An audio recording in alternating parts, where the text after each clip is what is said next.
Fournette. He's got it for the touchdown.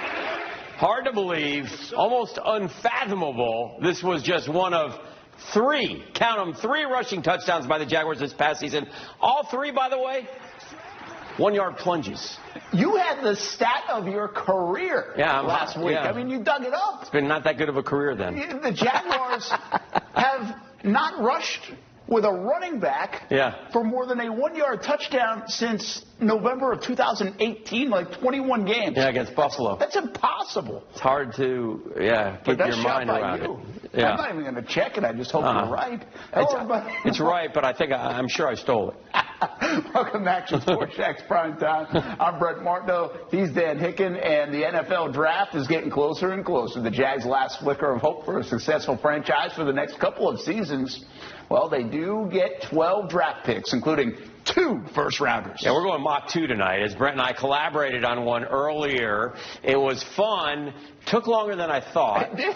Fist flew, but it shows you got to stay on your toes, man. Example, what if Tua falls to 9? Are we ready to answer that question? You better be, because the draft is unpredictable.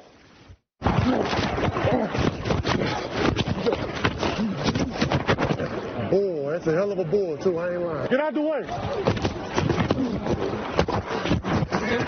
All right, we got to go scope.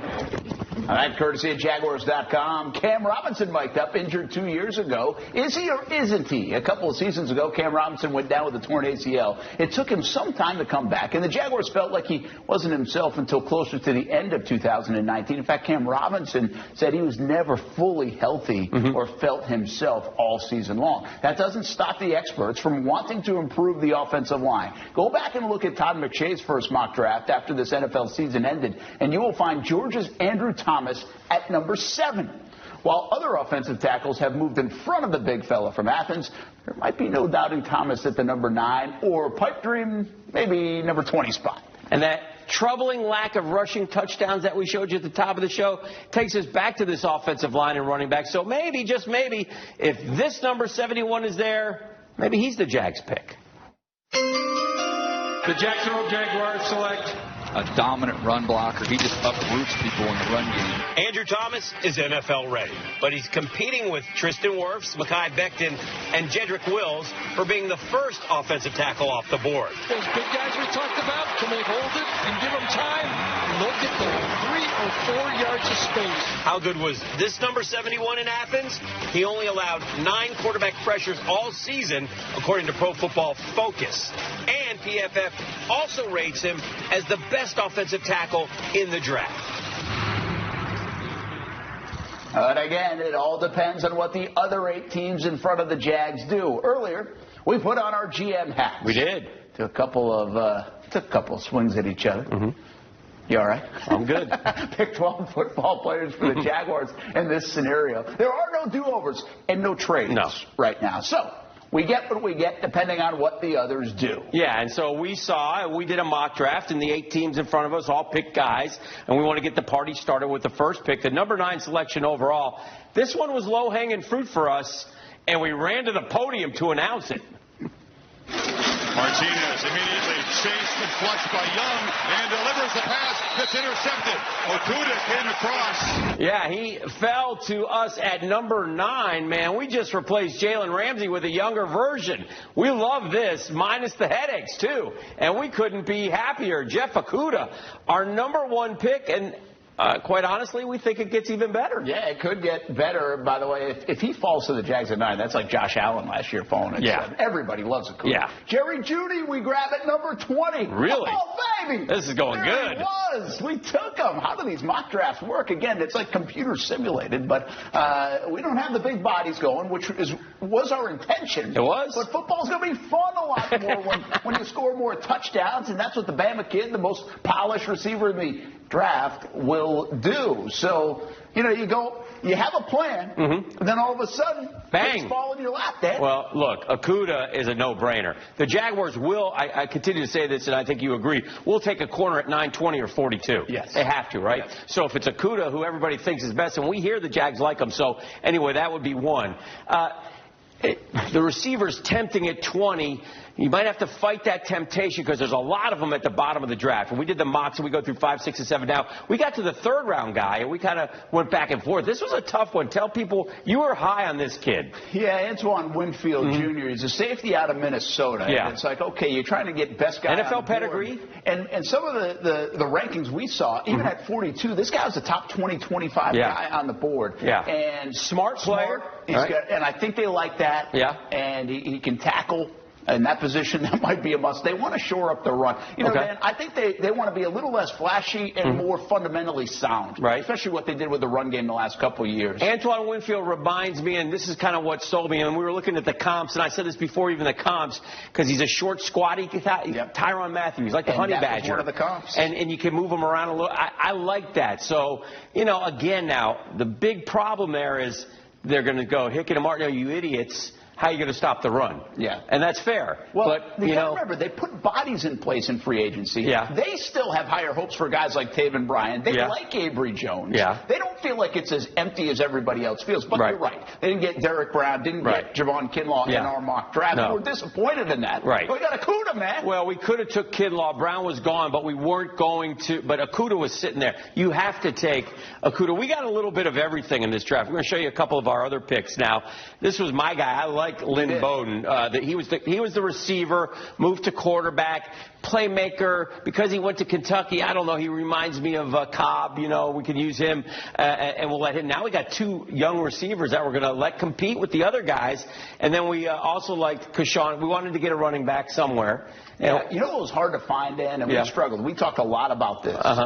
We said we're trying to find that change of pace back, that scat back, that third down back, a little different than Armstead and Fournette. Right. It was really hard to do. Vaughn caught some passes out of the backfield for Vanderbilt. Yeah. He can be a little shifty, so we went with him. We got a big body, James Lynch from Baylor. There's a defensive tackle who can get in there. Now, one of the other guys that we took, and we took this guy in the top of the 4th round, Cole Kmet. Yeah. He was still sitting there. So we jumped on him. So think about who we've gotten now. We've gotten, we got Kmet. We got 2 receivers. We got Okudah. We got Winfield. We got things happening and we here. got pass rush too. Bradley and Ney out of Utah as well. And then we went offensive line with a Jack Driscoll. We got good value on him, we thought. Good value. He's offensive tackle from Auburn. It depends how much you believe in the rankings. Here's what's interesting, right? Especially as you get deeper into the draft. How do the Jags have some of these players ranked? You know, DJ Chark last year, they had, or a couple years ago now, had a first-round value, and they got him in the 2nd round. Those are the guys you're trying to find. That's what we thought we got with the safety Winfield in the 3rd round. Again, too, we're not allowed to do trades. I think Brent and I would both agree. We would strongly suggest that the Jaguars, they have 3 4th-round picks. Is that correct, Brent? Yes. I strongly suggest taking 2 of those 4th-rounders and moving up into the 3rd round and getting another player that they really, really like. And I think they'll try to do that. And I think that because I don't think they're going to have 12 guys when this smoke clears. Do you? No, I looked this up, by the way. The most they've ever had in a draft is 11. And so I kind of agree with you. You don't need 12. Wheel and deal, up and down, move around. You don't get the cut guys if you have 12. Yeah. All right, so we end up with our mock draft. Earlier today, we did a Twitter poll. The Jags really can't go wrong if they pick one of 4 positions with that top 10 overall selection. We asked you which position should be top priority at number 9, and over 700 votes came in this afternoon. Oh. And look at this. Defensive line wins the day. Well, they don't like so our they're pick. already mad at us because we got cornerback with that number 9 pick. I tell you, you would like Okudah, folks. We're selling you on Okudah. Yeah. But I think people would be happy with Okudah. But you're right. We felt the same way. Big fellas. Right. But sometimes it doesn't fall that way for you in the draft. Wide receiver, 23% offensive line. As you can tell, I think there's a lot of different ways. What would be shocking is if they picked Isaiah Simmons because he doesn't kind of fit, even though he's a very good athlete, or if they went quarterback, that would just stun just about everybody. So some of your responses to our question, look at Brian B. He jumps right on it, right? Quarterback. Absolutely. This is an interesting one. Manny says, Okudah over best offensive lineman, over Simmons, over Judy Lamb, over Brown. Interesting on Brown. Doesn't have Kinlaw in here, but he likes that we went with Okudah. And best offensive lineman, you can't gripe about the Jaguars going offensive line. Barry McMahon maybe sums it up the best. All of the A buff. Get them all. Hey, if you watch Jaguars All Access the last couple of years, you may have heard this story. Still a gut punch when this tweet made its way around social media the last couple of days. Calais Campbell tells the tale, Dan, that the Jags were set to pick him in the draft back in 2008 with the number 25 overall selection. Jags then made the whoopsie move of trading up to get Gators defensive end Derek Harvey, who never did a thing. Yeah, and if we compare and contrast the two, well, we know what Calais Campbell's done, right? I mean, we've talked about him, 88 sacks, 151 tackles for loss, 5 Pro Bowls. He's been outstanding. And Harvey was basically a bust. There really no need to. One of the biggest busts in franchise history. They traded up to get him. He was it. He was going to be the guy, and they didn't take. It was the downfall to me in the cycle that we've just lived through for the last 12 years. They thought they were one player away from beating the Patriots back in 08, coming off the 07 playoffs. And they thought this guy was going to make a difference. Well, look what happened the last 12 years. We tend to get in trouble when you think you're one player away. Well, we certainly have learned that, haven't we? Hopefully the Jags have too. Of course, that was not this regime. That wasn't even in this ownership. That was Shaq Harris. Yeah. So it was 3 GMs ago. The NFL draft is full of these kind of stories, though, right? Yeah. The bottom line, when the Jaguars have only had one winning season since 07, stories like this tell the Jag story in a nutshell. Their decision makers have made a lot of the wrong decisions. It's as simple as that. Yeah. Every team does it.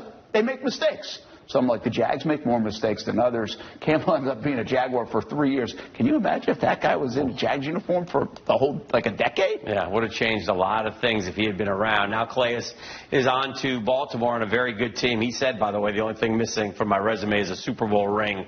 And the Ravens, by the way, are a franchise that have drafted very, very well. Action Sports Jax Primetime, Saturday at 10:30 on Fox 30.